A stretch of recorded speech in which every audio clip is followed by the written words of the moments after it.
Selamat pagi anak-anak semua. Harapan Ibu sudah siap di sana semua untuk melanjutkan pelajaran kita pada pagi hari ini, yaitu materi kita tentang kasus pelanggaran hak asasi manusia.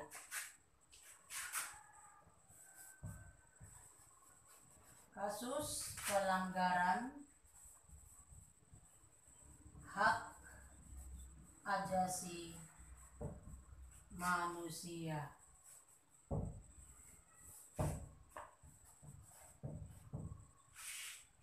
Perhatikan semua nak, perhatikan buku paketmu dan sekali-sekali perhatikan papan tulis. Pada materi kasus pelanggaran hak asasi manusia ini, pada pertemuan yang lalu sudah Ibu jelaskan mengenai pengertian hak asasi manusia. Namun demikian, sekedar mengingat untuk menyemangatkan kamu dalam belajar pada pagi hari ini, Ibu ingatkan kembali bahwa pengertian daripada hak asasi manusia adalah hak dasar atau hak pokok yang dibawa manusia sejak lahir, yang dianugerahkan oleh Tuhan Yang Maha Esa. Masih ingat kan nak? Ya, ada 3 hak asasi yang dibawa manusia sejak lahir nak. Yang pertama hak untuk hidup, yang kedua hak untuk merdeka, yang ketiga hak untuk mendapatkan kebahagiaan. Nah, jadi semua manusia nak, yang dikatakan manusia, begitu dia lahir ke dunia nak, sudah diberikan sang holik atau sang pencipta atau Tuhan Yang Maha Esa ketiga hak asasi ini tadi. Oleh karena itu, kita pribadi yang telah memiliki hak asasi yang itu 3 tadi harus menghargai, menghormati. Nah, setelah kita menghargai, menghormati hak asasi pribadi kita itu tadi nak, kita juga bertugas nak. Kita juga berkewajiban menghargai dan menghormati hak asasi orang lain. Agar apa nak? Agar antara hak dan kewajiban seimbang. Jadi tugas saya menghargai dan menghormati hak asasi saya pribadi, dan saya juga bertugas menghargai dan menghormati hak asasi kamu. Begitu juga kamu, sebaliknya nak, kamu berhak dan berkewajiban menghargai, menghormati hak asasi kamu sendiri. Kamu juga mempunyai kewajiban menghargai dan menghormati hak asasi saya. Begitulah seterusnya. Nah, baik. Kalau kita katakan tentang kasus itu berarti adalah pelanggaran masalah. Ada masalah di sana. Apa masalah di sana, nak? Di mana ketiga hak asasi itu tadi, nak, dilanggar. Contoh pelanggaran di sana, adanya pembunuhan, adanya perampokan, adanya penganiayaan, dan sebagainya dan sebagainya. Nah, untuk itu, nak, agar antara satu dengan yang lain, antara manusia yang satu dengan yang lain tidak terjadi kasus pelanggaran hak asasi manusia itu tadi, maka diajak kamu. Ayo anak-anak Ibu semua, kita mulai dari diri kita sendiri, baik itu di lingkungan keluarga, di sekolah, bahkan di masyarakat, bahkan di negara kita sendiri, bahkan di dunia. Mari kita menghargai, menghormati hak asasi kita sendiri dan menghargai hak asasi orang lain. Karena apa nak? Tidak mungkin kita bisa menghargai dan menghormati hak asasi orang lain tanpa kita terlebih dahulu menghargai dan menghormati hak asasi orang lain dari kita sendiri. Jadi yang paling utama kita dulu nak. Setelah kita hargai, kita hormati hak asasi pribadi kita, baru tugas kita, berkewajibanlah kita, harus kita laksanakan menghargai dan menghormati hak asasi orang lain. Begitu juga orang lain kepada kita. Bisa dipahami nak? Bisa? Ya, semangat ya nak ya, semangat. Nah, di dalam keluarga pun sedemikian nak. Ayah dan ibu kita, anak-anaknya masing-masing punya hak, masing-masing punya kewajiban. Kita sebagai anak wajib menghormati orang tua, menghargai orang tua, mendoakan orang tua. Orang tua juga seperti itu nak. Jadi antara satu dengan yang lain saling. Antara ibu dan ayah, antara ayah dan ibu, antara ibu dan anak, antara anak dan ibu, antara ibu dan anak, antara anak dan ibu. Bisa dipahami nak? Masing-masing. Nah, Ibu ajak sebentar, kira-kira 1 menit. Coba ajak dulu pikiranmu ke dalam keluargamu sendiri.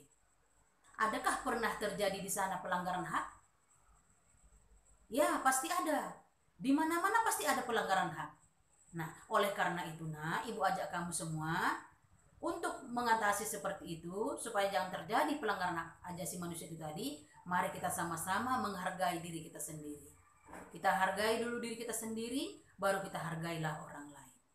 Nah, kalau di sini dikatakan masalah kasus pelanggaran hak asasi manusia, ya nak ya, ada dua faktor ya nak, ada dua faktor penyebab seseorang melanggar HAM. Nih, apa faktor yang pertama? Faktor yang pertama adalah faktor intern. Faktor in dari dalam, intern dari dalam diri manusia. Apakah itu faktor intern itu tadi dari dalam? Yang pertama adalah kurangnya kesadaran manusia. Kurangnya kesadaran, tidak menyadari dia akan hak dan kewajibannya. Padahal seandainya hak dia pun diganggu, tentu dia tidak senang. Nah, begitu juga sebaliknya nak. Orang lain pun seandainya kita ganggu haknya, dia pasti tidak nyaman. Nah, baik. Yang kedua ada, setelah dia kurangnya kesadaran, kurangnya memahami tentang hak asasi manusia. Hak asasi manusia. Apalagi nak? Egois. Kemudian apa lagi nak? Kurangnya toleransi. Baik, ada 4 poin dalam faktor intern. Inilah faktor intern. Inilah faktor yang datangnya dari dalam diri manusia hingga terjadinya pelanggaran-pelanggaran di sana. Baik, yang kedua nak. Yang kedua adalah faktor ekstern. Faktor ekstern. Apa contohnya nak? Contohnya adalah penyalahgunaan kekuasaan. Nah, penyalahgunaan kekuasaan.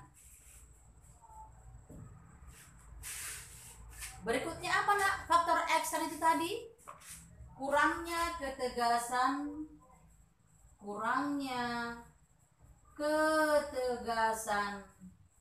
penegak hukum. Nih, ini dia nak ya. Kita ulangi. Ada 2 faktor penyebab terjadinya pelanggaran hak asasi manusia.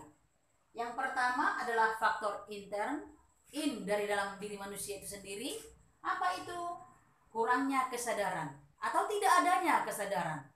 Yang kedua, kurangnya manusia itu memahami tentang hak asasi manusia. Tidak dipahaminya apa itu hak asasi manusia. Padahal kita tahu seperti yang dijelaskan tadi bahwa semua manusia itu punya hak asasi, ya kan nak ya? Nah, yang ketiga apa? Egois, mau menang sendiri, suka-sukanya, maunya saja, tidak dipikirkan bagaimana keinginan orang lain. Baik. Yang kedua adalah faktor ekstern, yaitu faktor dari luar diri manusia. Apakah itu faktor dari luar manusia itu tadi? Ini dia nak. Penyalahgunaan kekuasaan. Kemudian apa? Kurangnya ketegasan daripada penegak hukum. Jadi kalau yang 2 ini nak, ini seringkali terjadi. Akhirnya terjadilah demonstrasi, unjuk rasa, ribut dan sebagainya. Nah, jadi anak-anak ibu semua, untuk menambahi materi yang ibu sampaikan pada pagi hari ini, kamu baca buku paket kamu. Itu materi kita ada pada halaman 16. Kiranya kamu baca juga materi kita sampai halaman 19 ya nak ya, halaman 19. Jadi untuk kali ini setiap kita bertemu nak, ada tugas yang ibu sampaikan, ada ibu tagih nanti, nilai dari kamu nanti akan ibu berikan tentu setelah kamu mengerjakan ini tadi tugas. Tidak akan mungkin ada nilai kamu kalau kamu tidak mengerjakan tugas. Buka halaman 19 nak, di sana ada tugas mandiri. Jadi pada pertemuan pertama dan kedua sudah ibu periksa, dan bagi yang belum menyerahkan tugas, ibu harap segera menyerahkannya. Di sana pada halaman 19 ada 2 poin, yaitu poin A dan B. Yang pertama faktor internal, yang kedua faktor eksternal. Jadi tidak usah sampai 5 poin itu nak, hanya 3 saja. Bagian A faktor internal 1, 2, 3 saja dikerjakan. Bagian B juga seperti itu. Nah, demikian penjelasan Ibu. Harapan Ibu kamu semua mengerjakannya agar pertemuan kedepannya bisa lebih lancar lagi. Demikian yang bisa disampaikan. Sampai bertemu minggu depan. Selamat pagi.